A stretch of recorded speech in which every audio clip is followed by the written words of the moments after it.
Та ногоон цаг уур амьсгал төрийн бас байгууллагын бэлтгэсэн хэмжээний дараа подкастын экспертийн өнцөг болон сонсож байна. Энэхүү бүтээлийг Германы холбооны эдийн засгийн хамтын ажиллагаа хөгжлийн яамны захиучлаар Германы олон улсын хамтын ажиллагааны нийгэмдээ хэрэгжүүлж буй уур амьсгалын өөрчлөлийн тухай хуулийн төслийг боловсруулахад дэмжлэг үзүүлэхийн төслийн хүрээнд бүтээг. Үүнд тусгацсан агуулга нь зөвхөн 40 экспертийн хариуцлага бөгөөд Германы холбооны эдийн засгийн хамтын ажиллагаа хөгжлийн яам, Германы олон улсын хамтын ажиллагааны нийгэмлэг, ногоон цаг уур амьсгал төрийн бас байгууллагын үзэл бодлыг илэрхийлээгүй болно. За сайн байцгаана уу? Хэмжээний дараа подкастын экспертийн өнцөг болонгийн ээлжид ярилцлага эхлэхэд бэлэн болсон байна. Энэ удаагийн ярилцлагаараа хөдөө аж ахуй газар ашиглалтын салбаруудын хүлэмжийн хэн ялгаруулалт шингээлтийн талаар ярилцахаар эрхэм зэрэглэн гуйраад байна. Танд тавих эхний асуулт нь өөрийгөө товч танилцуулна уу? Та ямар ажил эрхэлдэг вэ? Таны хийдэг ажил уур амьсгалын өөрчлөлтөд яаж холбогддог вэ? Тэгээ таны зорилго юу вэ? Өнөөдрийн ярилцлагад оролцуулж байгаа ногоон цаг уур амьсгалын нийтэд үйлчлдэг төрийн бус байгууллагын хамт олондоо энэ экспертийн болонд оруулж байгаад маш их баярлалаа. Тэгээд хөдөө аж ахуйн салбар бол уур амьсгалын өөрчлөлтөд маш өндөр ач холбогдолтой учраас энд ингээ оролцож байгаад маш их баярлж байна. За миний бие бол Мөнхөгийн Сэргэлэн гэж хүн байна. Би Герман улсын Humboldt гэдэг сургуульд хөдөө аж ахуйн эконометрикс эдийн засгийн мэргэжлэр бакалавр шинжилгээ ухааны магистрийн зэрэг бол хамгаалсан байгаа. Тэгээд тариалангийн талбай хөрсний органик бодис динамикийг загварчлах хөдөө аж ахуйн хөрөнгө оруулалтын тохиромжтой нөхцөлийг хөрөнгийн биржийн хеджинг механизмд ашиглаад тодорхойлох гэдэг ийм чиглэлүүдээр бол эрдэмийн ажлууд хийсэн байдаг. За Монгол улсад буцаж ирээд Монголын бэлчээрийн менежментийн холбоо гэдэг байгууллагад бэлчээрийн ургамал болон хөрсний хээрийн судалгаанд 2 жил гаруй явсан. Тэгээд хөрсний механик бүрэлдэхүүн хөрсний газар дээрх шинжилгээнүүдийг хийж явсан. Түүний дараа Германы олон улсын хамтын ажиллагааны нийгэмлэгт тусгай хамгаалалтын газрын доктортой бэлчээрийн менежмент, ойн доктортой ашиглалт хамгаалтаар биологийн олон байдлыг хамгаалах. За тэгээд сүүлд нь энэ Нүүбийн хүнс хөдөө аж ахуйн байгууллагын хөдөө аж ахуй газар ашиглалтын салбарын хүлэмжийн хэн ялгаруулалт болон уур амьсгалын өөрчлөлтөд тасан зохицох чиглэлийн тооцоолол тайлагналын үндэсний чадварыг сайжруулах чиглэлээр бол ажиллаж байсан. За өнөөдрийн байдлаар бол манай улсын олон улсын өмнө өгсөн үндэсний тодорхойлсон хувь нэмэр бол үндэсний дасан зохицох төлөвлөгөө гэх мэтчлэн уур амьсгалын гол баримт өчгөд байдаг. Түүнд байгаа хөдөө аж ахуйн салбарын уур амьсгалын зорилтуудыг ахиулах, бодиттой хэрэгжүүлэх нөхцөлийг бий болгох чиглэлээр скала гэдэг олон улсын хөтөлбөрийг бол Нүүбийн хөгжлийн хөтөлбөрийн хамт олонтойгоо хамтран хэрэгжүүлж байгаа. За тэгээд зорилгын талаар бол манай улс бол уур амьсгалын өөрчлөлтөд бол нөлөөлж байгаа хэмжээ бол асар бага байдаг. Гэхдээ бол хөдөө аж ахуйн салбар бол өөрийнхөө салбарын онцлогоос хамаарат бол уур амьсгалын өөрчлөлтөд хүчтэй өртөж байдаг. Тэнд ажиллаж байгаа хүмүүс ялангуяа.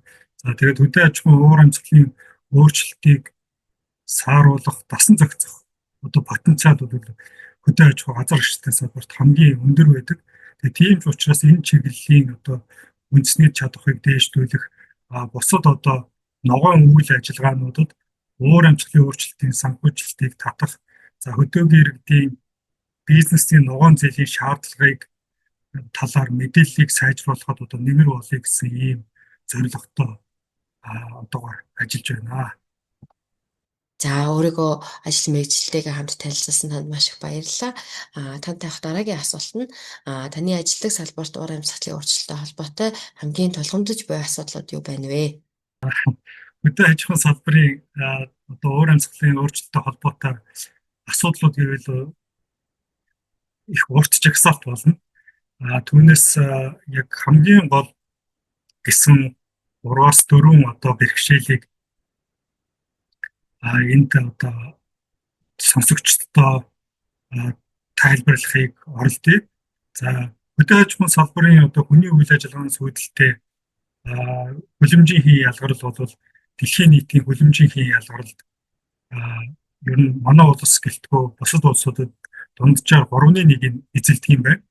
За тэгээд манай улсын хувьд бол жоохон илүү онцлогтой хөдөө аж ахуйн салбар илүү голлох салбар учраас баг хүлэмжийн ялгарлын тэн хагасыг бол хөдөө аж ахуйн салбараас бол ялгарч байгаа. Гэсэн хэдий ч гэсэн түрүүний хэлснээр бол хөдөө аж ахуйн салбар бол хүлэмжийн ялгарлыг бууруулах, шингээх, мөн салбарын насан зохицох чадварыг сайжруулахад бол уур амьсгалын бодтой бодлого арга хэмжээнүүдийг хэрэгжүүлэх тэр төвшин бол ерөөсө хангалтгүй байгаа байхгүй юу. Яагаад гэвэл манай салбарын оролцогч талууд маань сайн бол яг энэ талаар мэрэгжлийн мэдлэг чадвар бас жоохон дутуу байна. Мэдээлэл дутуу байгаа учраас энэ уур амьсгалын чиглэлээр хөдөө аж ахуйн салбарын бодлогоодыг томьёолох, арга хэмжээнүүдийг томьёолж хэрэгжүүлэх төвшин бол муу байгаа. Гэхдээ зөвхөн энэ бол Монгол улсын хувьд бол биш, ялгаагүй энэ олон улсад бол ижил ийм төвшөнд байгаа гэдгийг бол бас тодруулж хэлмээр байна. За тэгээд энэ гол бэрхшээлийн шалтгаанууд юу юм бэ гэхээр уур амьсгалын бодлого арга хэмжээг тэр оновчтой бодлого арга хэмжээг томьёолох, түүнийг тодорхойлох, баримт нотлохоо, судалгаа, үнэлгээ гэсэн ийм бодлогын чанартай судалгаа шинжилгээ ийм зүйлс бол дутмаг байгаад байгаа. Тэгээ энэ нь бол салбарын хүмүүс маань ямар юм хэрэгтэй вэ гэдгийг мэдгэд бол ингээд дутаад байгаа учраас нэг том бэрхшээлийг үүсгэж байгаа. За тэгээд хоёрдугаар шалтгаан болохоор уур амьсгалын асуудал ялангуяа эдийн засаг, нийгэм, хөдөөгийн иргэд тэгээд амьд байгалийн шинжлэх ухаан, уур амьсгал, цаг агаар энтрийг ингээд оролцуулсан ийм маш цогц ийм системийн ярьж байгаа болохоор энэ салбар хоорондын уялдаа, салбар хоорондын хамтын ажиллагаа бол асар чухал байдаг. Тэгээд энэ нь бол ер нь бол маш хэцүү байна. Гэхдээ манай салбарын эрдэмтэн мэргэжилтнүүд бол энийг мэдсэн. Харин үүнийг яг уур амьсгалын арга хэмжээ болгоод томьёолоод хэрэгжүүлэх талаар бол бас жоохон хамтын ажиллагаа, нэмэлт мэдээлэл, уялдаа бол шаардлагатай байж байгаа. Тэгэхээр энэ бол хоёрдугаар юм бэрхшээл байдаг. За мөн бол энэ түрүүний үндэсний тодорхойлсон хувь нэмэр саяхан үндэсний тодорхойлсон хувь нэмэр гэдэг 3 гээд баримт бичгийг Парисын хэлэлцээрийн тал болох Монгол улс маань сая 9 сард бол конвенцийн нарийн бичгийн газарт хүргэсэн. Тэгээд энэ NDC буюу үндэсний тодорхойлсон хувь нэмэрт хөдөө аж ахуйн чиглэлээр ямар үйл ажиллагаануудыг Монгол улс амласан бэ, түүнийг хэрхэн хэрэгжүүлэх вэ гэдэг энэ үйл ажиллагаануудыг санхүүжүүлэх санхүүгийн боломж бололцоо нэгдүгээрт бол сул байна. Түүнийг яг сангийн яамч гэдэг юм уу, эдийн засаг хөгжлийн яамч гэдэг юм уу, энэ яг бодлого санхүүжилт хариуцж байгаа энэ байгууллагууд энэ санхүүжилт төлөвлөлтийн үйл явцдаа оруулах явдал бол дутмаг байгаа. За дөрөвдүгээр сүүлийнх нь болохоор уур амьсгалын арга хэмжээ хөдөө аж ахуйн салбарт авч хэрэгжүүлээ гэхэд түүнийг хэр ахицтай байна, ямар төвшөнд явж гин гэдгийг хэмжих. За түүнийг хэмжснээ үнэхээр хөндлөнгийн хараад бус байдлаар баталгаажуулах, түүнийг олон улсын болон дотоодын оролцогч талуудтай тайлагнаж хоорондоо ойлгох энэ MRV буюу хэмжих, баталгаажуулах, тайлагнах, эсвэл хөдөө аж ахуйн дасан зохицох чиглэлээр мониторинг and evaluation гэдэг ийм тогтолцоо системүүд байдаг. Энэ системүүд бол манай улсад бол ялангуяа хөдөө аж ахуйн салбарын хүлэмжийн ялгарлын чиглэлээр бол тэр MRV гэдэг систем маань бол сул байгаа. Ерөнхийдөө бол институцийн төвшөнд бол тодорхой хэмжээнд байгаа. Гэхдээ яг үүнийг наривчлан цахимжуулах, бодиттой мэдээлэл тэгээд олон жилийн дата мэдээллийн одоо дарааллаас гаргаж авах гэдэг энэ үйл явц бол нэлээд төвөгтэй байдаг. Тэгээ энэ бэрхшээлүүд маань одоо энэ салбарт бол уур амьсгалын чиглэлээр үйл ажиллагаагаа тодорхойлох, явуулах одоо явуулахад хамгийн тулгамдж байгаа асуудал болоод байгаа юм аа. За, асуудлуудыг маш дэлгэрэнгүй танилцуулсан танд баярлалаа. Үүний дараагийн асуулт нь бол эдгээр асуудлуудын хамгийн оновчтой шийдлүүд нь таны бодлоор юу байна вэ? Оновчтой шийдэл гэвэл мөн асуудлууд, бэрхшээлүүд олон байгаа учраас олон төрлийн одоо шийдлүүд байх болов гэж бодож байна. Түүнээс болоодын одоо дурдах юм бол хүн одоо манай улсад хөдөө аж ахуйн салбарын уур амьсгалын чиглэлийн үйл ажиллагаануудыг санхүүжүүлэх санхүүжилт бодлого дутагддгаас гадна олон улсад ялангуяа Аз манхан далайн бүсэд ч гэсэн уур амьсгалын санхүүжилт хөдөө аж ахуйн салбар руу бол сайн болол очтгүй. Яагаад гэвэл хөдөө аж ахуйн салбарт ажиллаж байгаа ажиллагчдынхаа бодлого тодорхойлж байгаа эрдэм шинжилгээний байгууллагад ажиллаж байгаа салбарын олон талууд маань энэ салбарт одоо хэрэгжүүлэх шаардлагатай үйл ажиллагааныхаа санхүүжилтийн цар хүрээг бол тодорхойлж бол мэдэхгүй байна. Тэгэхээр сүүлийн үеийн мэдээгээр жишээлбэл уур амьсгалын санхүүжилт одоо санхүүжилтийн дөнгөж одоо уур амьсгалын өөрчлөлтийг сааруулах чиглэлээр зөвхөн 4%, дасан зохицохын чиглэлээр 14% билүү ийм бага хэмжээгээр бол уур амьсгалын санхүүжилт хөдөө аж ахуйн салбар руу урссан гэж байгаа байхгүй. Тэгэхээр бид хэд бол энэ олон улсад ч бай дотооддоо энэ санхүүжилтийн асуудлыг бол нарийн тодорхойлох, түүнийг оруулж ирэх, татаж холбох болов шаардлагатай, үүнтэй холбоотой салбарын мэргэжилтнүүдэд бол чадваржуулах, мэдээлэл мэдлэгтэй болох шаардлагатай байж байгаа. За тэгээд хоёрдугаарт нь гэвэл манайх энэ үндэсний тодорхойлсон хувь нэмэр 3 гэдэг баримтчгээ саяхан уур амьсгалын суурь конвенцийн нарийн бичгийн газарт хүргэсэн ч гэсэн энэ бол айгүй ерөнхий ийм зорилго байж байгаа. Тэгэхээр хөдөө аж ахуйн салбартаа бол яг ямар арга хэмжээнүүдийг явуулах вэ гэдэг хөдөө аж ахуйн салбарын акшн төлөвлөгөө, NDC акшн төлөвлөгөө гэдэг дотор оруулаад нарийн одоо яг суурьтай тооцоололтой ийм төлөвлөгөөг бол бий болгох шаардлагатай. Түүнийгээ бол хувийн хвшлийн оролцогч талуудтай хэрхэн хэрэгжүүлэх үү, мөн бусад хөдөө аж ахуйн салбарын оролцогч талуудтай хэрхэн хэрэгжүүлэх үү гэдэг энэ одоо арга тактикаа бол наривчлан боловсруулах шаардлагатай байна. За үүн дээр нэмээд бол хөдөө аж ахуйн салбарын уур амьсгалын өөрчлөлтийн нөлөөллүүд бол нийгмийн эмзэг бодлого, за гендер, залуусын одоо өдөр тутмын үйл ажиллагаанд бол эерэг сөрөг олон динамикийг бий болгодог. Ялангуяа тэ сөрөг динамик нь бол мэдээж давуу болоод ирнэ. Тэгэхээр энэ дээр бол юу гэх гээд байна гэхээр нөгөө хөдөө аж ахуйн салбарт байгаа эрэгтэй эмэгтэй хүмүүс чинь хөдөө аж ахуйн салбарын үйлдвэрлэлийн орц инпут дээр бол тэд бол нөгөө байгалийн баялаг, байгалийн экосистемийн үйлчилгээ зэргийг бол авч одоо үйлдвэрлэлээ бүтээгдэхүүнээ гаргадаг. Тэгэхээр энэтэй холбоотой бол тэд хамгийн эмзэг байдлаар нөлөөдөг. Нөгөө газар байна, мал аж ахуй байна, газар тариалан байна. Тэр бол уур амьсгалын хүчтэй нөлөөлөлд өртчихийдэг. Тэгэхээр бол үүнтэй холбоотой нэг гол шийдэл бол энэ талуудын үүний дотроо нөгөө төрийн байгууллагууд, салбарын мэргэжилтнүүд, залуус ба нийгмийн олон төвшөнд одоо баримт мэдээллийг нэгдсэн ойлголтыг түгэх. Тэгээд цаашлаад одоо судалгаа шинжилгээний ажлыг гүнзгийрүүлэх, сайжруулах, оролцоог ихсгэх ийм чухал шаардлагатай байгаад байгаа. Энэ бол нэг чухал шийдэл.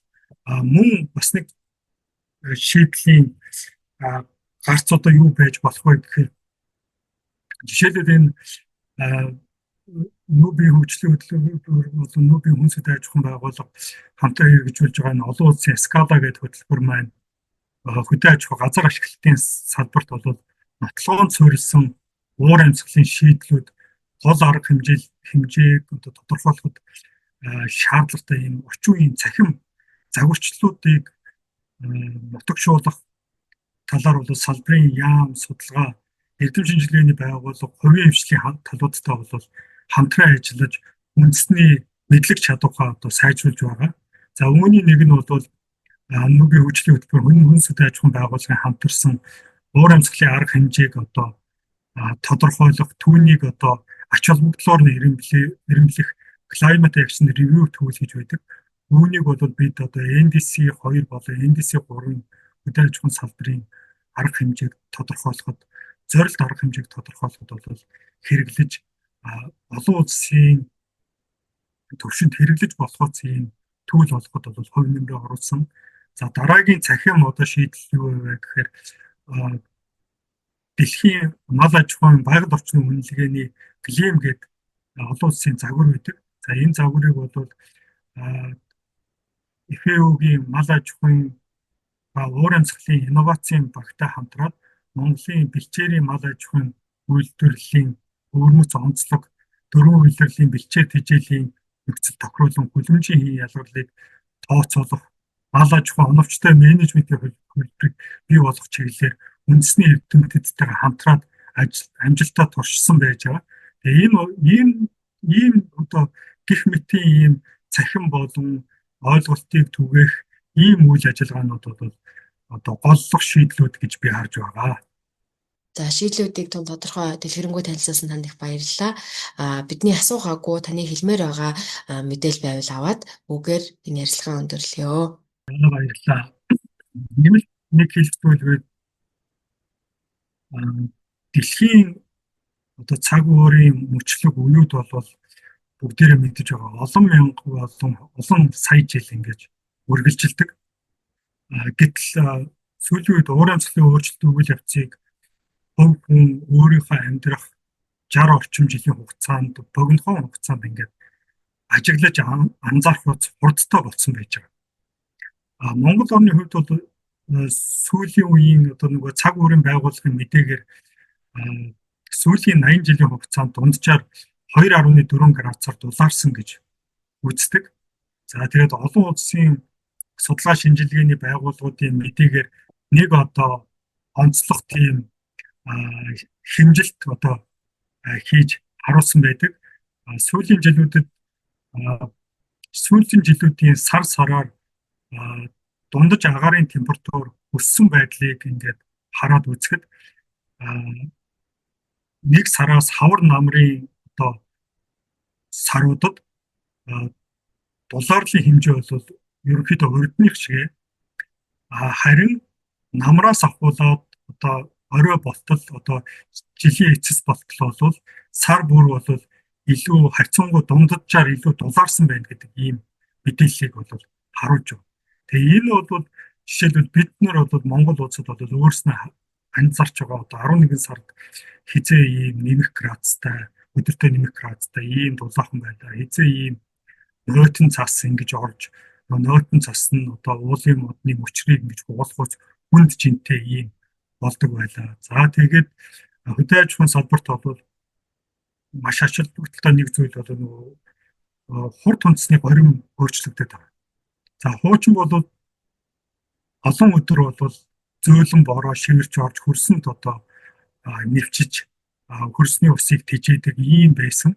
За сүүлийн үед бол яасан бэ гэхээр хавар одоо ялангуяа одоо нялх ногоо мал төлөх үед за тэгээд бэлчээрийн ургамлын өсөлт хөгжилтийн үед нэн шаардлагатай үед бороо орох нь бол багассан, орсон ч асар хурдтай хүчтэй ороод тэгээд намрын дараа айгүй огцом удаан усрахаг болсон байгаа.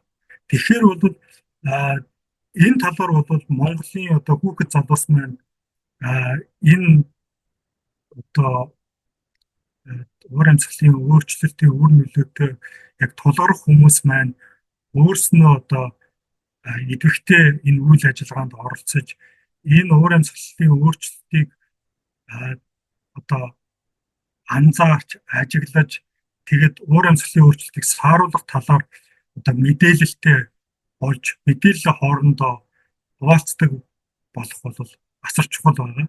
Тэгээ энэ хүрээнд энэ танай ногоон цэг уур амьсгалын нийтэд үйлчлэх төрийн бас байгууллагын залуусын уур амьсгалын өөрчлөлийн талаар мэрэгжилтнүүдийн ийм болон бий болгоод салбарын мэрэгжилтнүүдийн сүүлийн үеийн үн цэнтэй мэдээллүүдийг системтэй олон нийтэд мэдээлэл түгээж цахимаар хадгалж байгаад маш их талархаж байгаа. За өөрийнхөө мэдлэг туршлагыг хуваалцсан танд маш их баярлалаа. Энэ дээр бас нэг юм нэмж хэлэх гэсэн.